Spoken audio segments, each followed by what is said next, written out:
Hey everyone, it's Mike, and you're listening to the Business Bootcamp Podcast. Today, this episode is for the small business owner that feels stressed and needs to alleviate that stress by doing one thing, and that's staying focused. Before we get into today's show, though, a big thank you to today's sponsor, which is Gusto. If you haven't already, go to gusto.com/bootcamp. It's going to run all your payroll for you, have automatic payments going directly into the bank account of your employees, and it's $6 a month. You can't beat it. It's cheaper than an accountant, and it's a whole lot better than you trying to do it yourself, doing it wrong, and getting in trouble with the labor department. So check it out today. Go to Gusto, that's GUSTO.com/bootcamp, and try it out for 90 days completely free. All right, so I don't want to make this episode long because I want you to hear it in its entirety if you're actually in this position.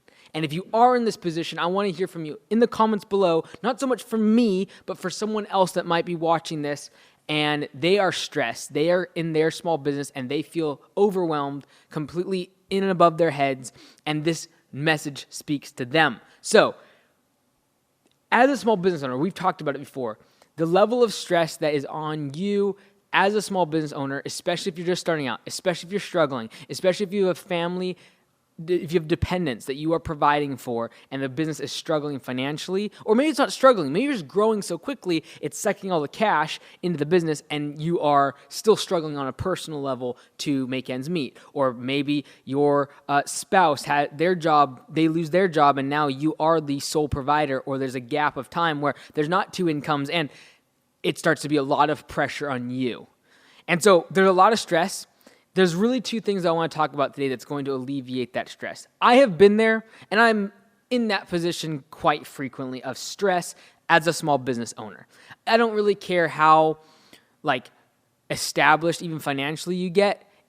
When you are in the game of business and you love people and you love your employees and you love your customers, there is always going to be levels of stress that happen within the business. So let's take off the whole financial stress. There's a whole lot of other types of stress that come into play as a business owner, that you do not shut down when you leave the office at 5 p.m., that you do not shut down. And it's not something that you can just walk away from as an employee. You are always, you sign the checks. If something goes wrong with that business, it's going to be on your record. It's going to be on your financial, your credit score is going to get whacked. You're going to be on the hook for the loan. So there's a lot of stress, a lot of things riding on your business, whether it be personal pride, whether it be financial success, whether it be familial, being able to have a family, have kids. Maybe you're waiting to have that financial security, to be able to move, to be able to really start your life. And so there's a lot of pressure and stress being a small business owner. We've talked about that before.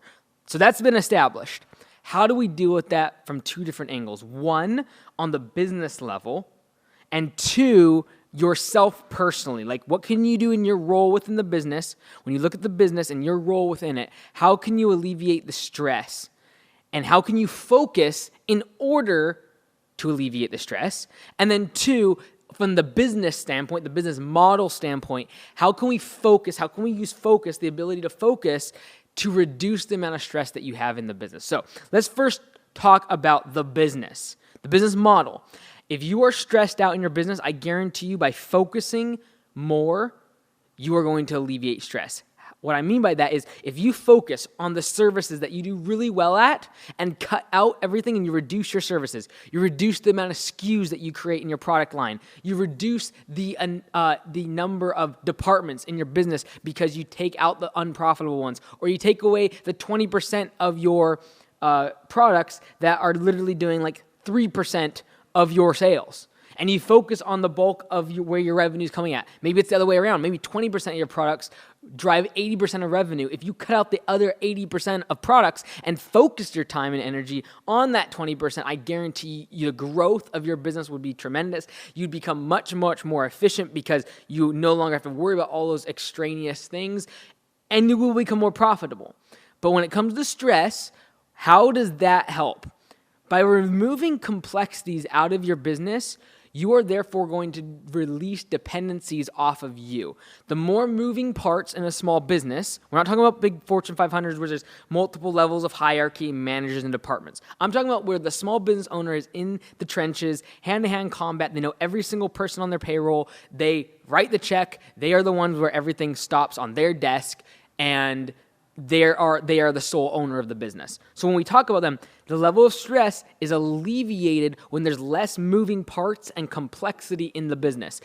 For example, lawn care and landscaping services. I see it time and time again where people just continually add services to grow their business.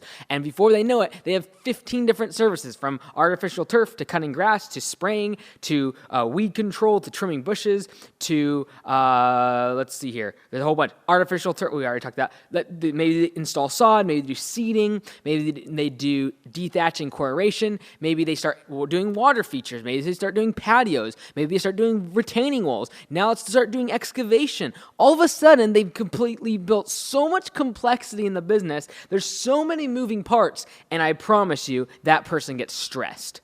Now, people look at someone like Amazon who has so many different lines and departments. Like you have Amazon Echo, you had Amazon Fire, you have Amazon Web Services, you have Amazon where you buy things online, you have Amazon Fulfillment Centers, they have so many different business, but guess what? There's hundreds of thousands of people working for them. They are not a small business. So for you to try to think that you're going to diversify services and offer every single product in the world, you are not going to be able to do that as a small business owner.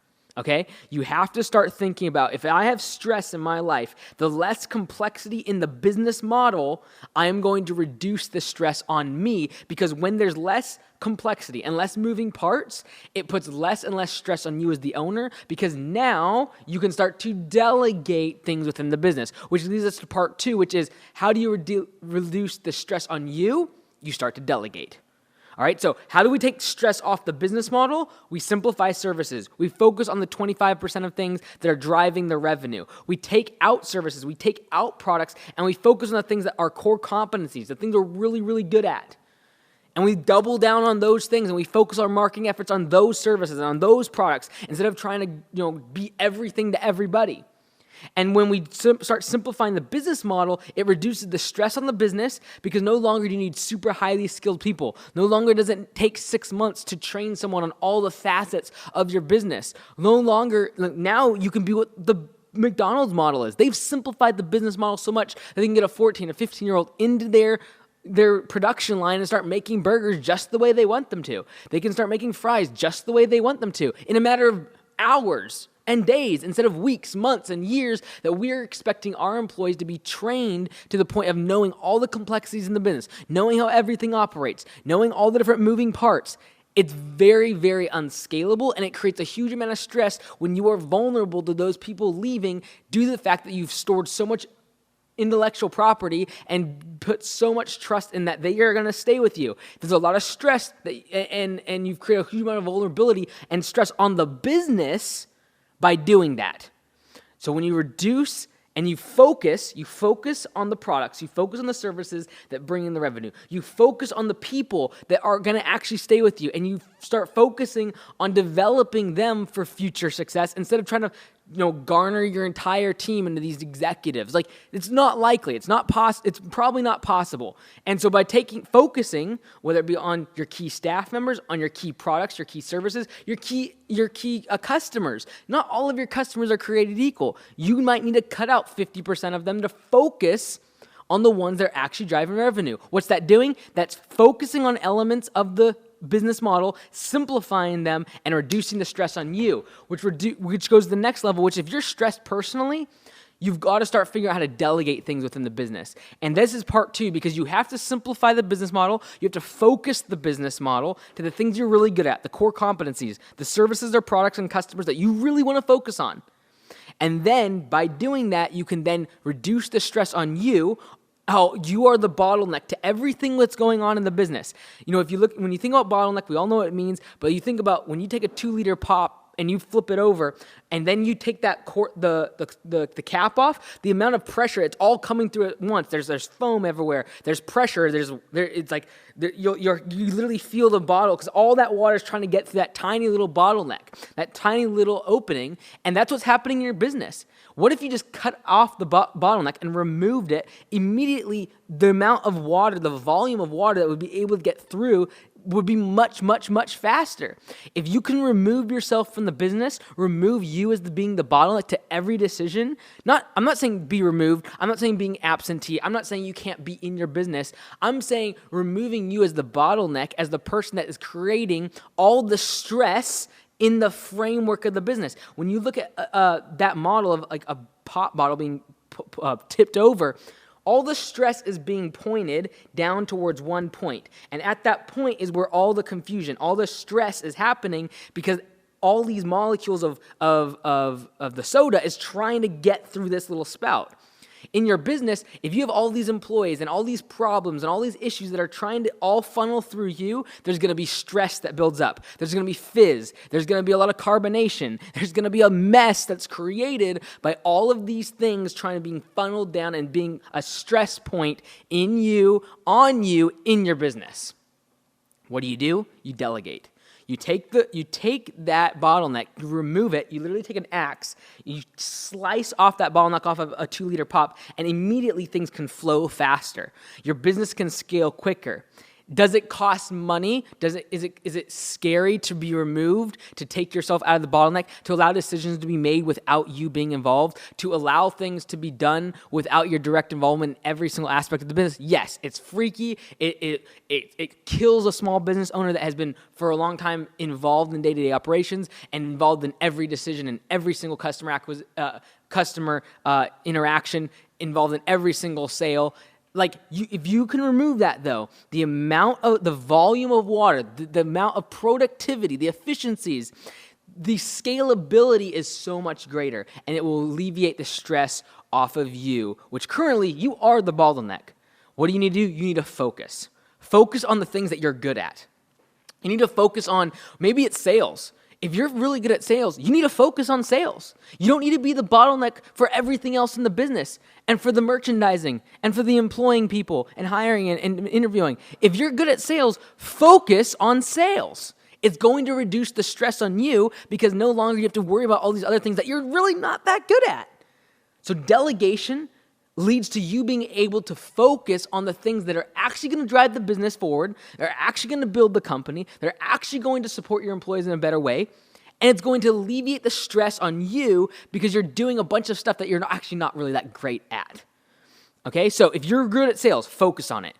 If you're good at HR and you just love hiring people and you're good at it and people get along with you, then focus on that and go get someone to hire, delegate out someone to sales. But focus on your strengths, cover your weaknesses using delegation. I hope something was said in all of that if you're in a position of stress, either from a business standpoint where you need to focus on the services, focus on the employees, focus on the customers, focus on the products that are actually driving revenue, and completely eliminate 50, 60, 70% of all the extraneous things around them, then you need to do that. If you're having stress because you in your business are the pressure point, you are the bottleneck for every decision, every single transaction, if that's the case, you need to delegate so that you can focus on the things you're actually good at. You've been listening to Mike Andes on the Business Bootcamp podcast. Until next time, be great, because nothing else pays.